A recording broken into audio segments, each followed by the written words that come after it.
irmãos, olá minhas irmãs, mais uma vez, sejam todos bem-vindos aqui nesse nosso canal Kardecizando. E hoje eu quero falar de um assunto muito interessante com vocês, que é a questão da morte. Por isso eu estou assim, bem alegre, estou feliz. Por quê? Uai, não é assim que eu deveria estar? Afinal de contas eu vou falar sobre o assunto morte.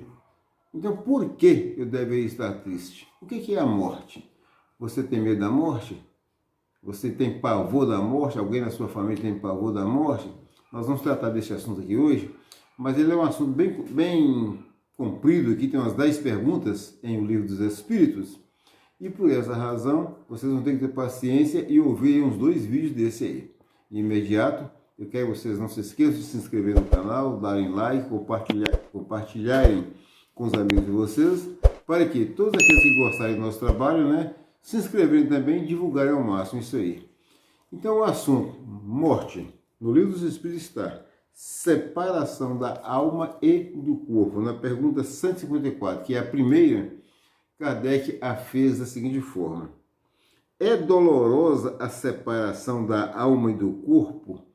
Todos vocês, a maioria de vocês, ou todos mesmo, nesse planeta Terra de 8 bilhões de habitantes, todo mundo já deve ter perdido algum parente, já deve ter assistido à morte de um parente ou de um amigo, e as mais das vezes a gente se depara com uma situação muito difícil daquela pessoa que está prestes a desencarnar, ou morrer, como muitos preferem falar assim.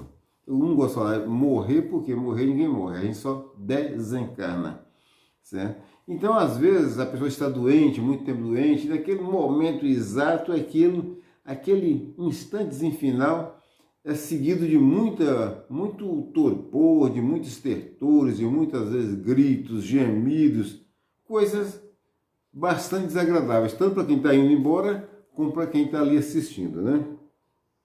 E a resposta foi a seguinte: não, olha bem, é dolorosa a separação da alma e do corpo? A resposta foi não. O corpo quase sempre sofre mais durante a vida do que no momento da morte. A alma nenhuma parte toma nisso. Os sofrimentos que algumas vezes se experimentam no instante da morte são um gozo para o espírito que vê chegar o termo do seu exílio. Olha que coisa interessante, até paradoxal, né? Os sofrimentos que algumas vezes se experimentam no instante da morte são um gozo para o espírito que vê chegar o termo do seu exílio. É um paradoxo porque nem sempre assim ocorre com todas as pessoas. Agora, para aquela pessoa que viveu uma vida aqui voltada para o espiritual, para a sua elevação, para o seu progresso, então aqueles pequenos estertores provocados pela doença que o seu corpo físico está sofrendo, ele nem participa daquilo.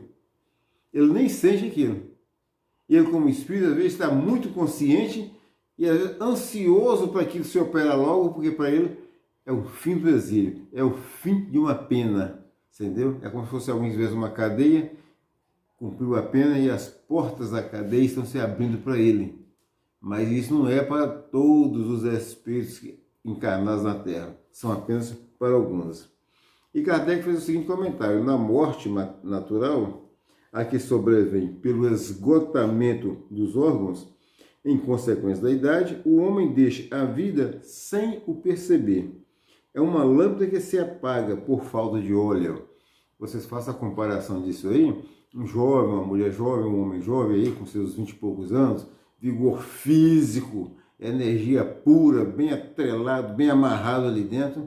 Às vezes uma pessoa dessa, para sofrer, tem um pouco de dificuldade, porque esse desprendimento ali se torna bem mais difícil. O que não ocorre quando a pessoa envelhece normalmente, de forma saudável, vamos dizer, porque você tem que saber até como você envelhecer, nem sempre você envelhece de uma forma saudável, você passa uma vida atribulada, desesperada, agarrado só na matéria ali, assim, chumbado. A sua vida é um tormento, é uma tribulação. E pode ter certeza que no seu momento final vai ser duro para você. E o que não deveria ser, tá? Principalmente quem leva uma vida totalmente sensual e material, não acredita numa vida pós-morte. Só naquele momento ele entra em desespero. Eu sempre acho muito interessante. A pessoa passa a vida inteira aqui falando que morte não existe, que não existe nada do lado de lá, que esse negócio de ir para a vida eterna isso é mentira, que ir para o inferno isso é mentira, que isso é tudo invenção de religiões e que não existe nada. É engraçado que principalmente esses, na hora que estão à beira da morte, se desesperam. Se tem milhões, se podem financeiramente, guardam metade do que juntou a vida inteira para ver se continua aqui. Não é interessante? Por que não vai embora, tranquilo? Não, vou embora, já acabou, não vai ter nada do lado lá mesmo, vou deixar meus bilhões de meus filhos aqui e vou embora, acabou. Para isso vai acabar um dia. Então você observa que a pessoa passa se enganando, mentindo para si mesma. Porque para Deus, ele não, melhor, desculpem, mentindo para Deus, porque para ele não mente. E a prova é esse desespero aí na hora do desencarne. Como se opera a separação da alma e do corpo? Essa foi a pergunta 155. Aí Kardec, o Espírito da Verdade, falou assim, rotos os laços que a retinham, ela se desprende. Ela se desprende normalmente. Porque a alma encarnada aqui, eu estou preso nesse corpo através de laços, a gente chama laços fluídicos. Algumas religiões orientais falam cordões de prata, por aí. Mas são laços que nos fixam no corpo. E esse laço não se rompe de forma alguma. Agora, com o tempo, como estava falando, rotos, que é como se tivessem envelhecidos os laços que a retinham, ela se desprende e vai saindo normalmente. Imagina você, a porta da cadeia se abrindo para o presidiário que ali permaneceu 30 anos. Se bem que no Brasil ninguém fica 30, né? Mas tem país aí que fica 100. Muito bem. O Kardec fez uma subpergunta. A separação se dá instantaneamente por brusca transição? Haverá alguma linha de demarcação nitidamente traçada entre a vida e a morte? E a resposta foi, não. A alma se desprende gradualmente, a alma se desprende gradualmente. Não se escapa como um pássaro cativo a que se restitua a liberdade. Ele sai, você abre a porta da orelha, ele ganha o ar e vai embora. Não é dessa forma. Aqueles dois estados se tocam e se confundem, de sorte que o espírito se solta pouco a pouco dos laços que o prendiam. Esses laços se desatam, não se quebram. O que eu falei a vocês? Esses laços fluídicos que prendem a alma ao corpo, ele não se quebra nunca. Aqueles laços que alguém do lado de lá dá quando você reencarna, ele se desata, ele não se quebra.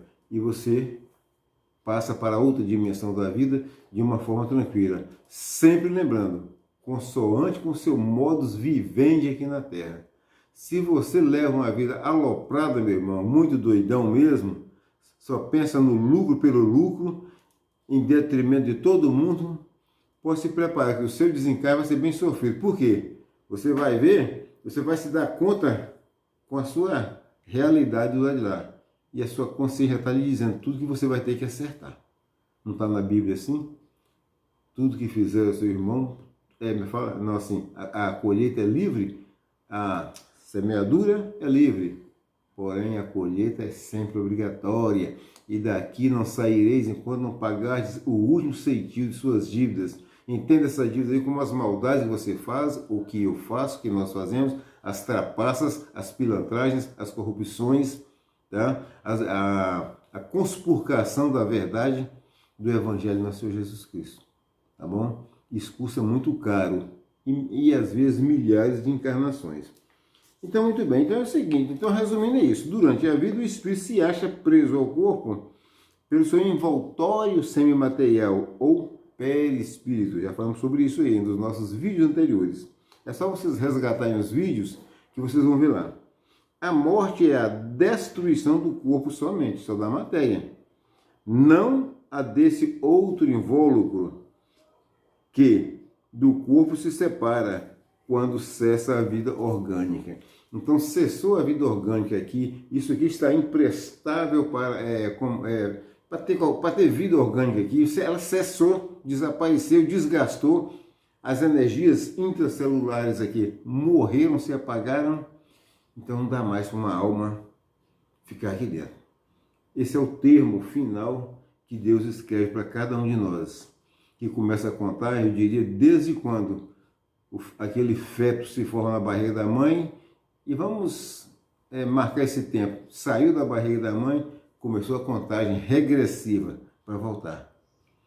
Agora, dependendo da maneira como você vive, você pode muitas vezes antecipar isso aí. Às vezes você tem que viver 100 anos, você vive 80. Porque a vida infeliz, miserável, sensual, material que você leva, te leva a isso. Às vezes você tem que viver talvez 70, parece que há em você uma sobrecarga de energia e você consegue talvez até viver mais. Perceberam isso aí? Sempre lembrando, é de acordo com a forma como você viveu.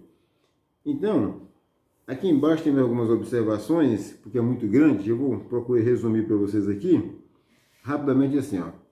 Em umas pessoas é bastante rápido esse processo de desencarne, tá?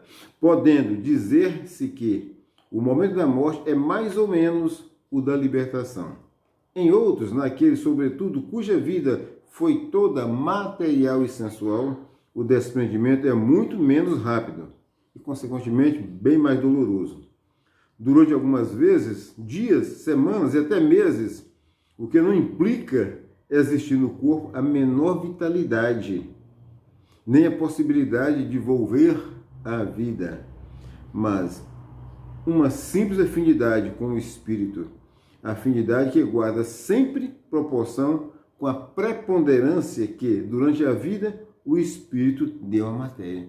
É aquela história, se a sua preponderância que você, como espírito encarnado, deu à matéria, foi a da sensualidade, a da materialidade, muitas vezes ocorre, você fica ali dias e dias no balão de oxigênio, todo entubado, e vai por aí afora. Até que chega um ponto que você vai, mas com bastante torpor e dor. Eu fico por aqui, agradeço a todos vocês que me assistiram até agora. Peço a Deus que abençoe a todos vocês, seus familiares. Mais uma vez, fiquem todos com Deus.